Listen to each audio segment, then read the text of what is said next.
ఈరోజు కూడా ప్రతి వైఎస్ఆర్సీపీకి సంబంధించిన ప్రతి కార్యకర్త, ప్రతి నాయకుడు కూడా ప్రతి గ్రామంలోని ప్రతి ఇంటికి కూడా తలెత్తుకొని సగర్వంగా ప్రతి ఇంటికి పోగలుగుతుంది.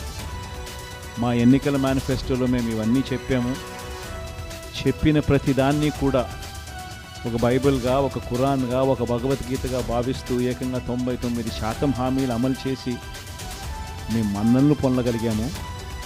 మాకు కోవిడ్ లాంటి సమస్యలు ఎదురైనా కూడా ఏ రోజు సాకులు చూపించలేదు, ఏ రోజు ఇవ్వకుండా ఉండడాని కోసం కారణాలు వెతుక్కోలేదు. మా నాయకుడైనా, మా పార్టీ అయినా, మేమైనా విలువలతో రాజకీయాలు చేశాం, విశ్వసనీయతతో రాజకీయాలు చేశాము అని ప్రతి ఇంటికి వెళ్ళి సగర్వంగా తలెత్తుకుని చెప్పగలిగే మనం చేసిన మంచి ప్రతి ఇంట్లో కూడా ఇవాళకి కూడా బ్రతికే ఉంది.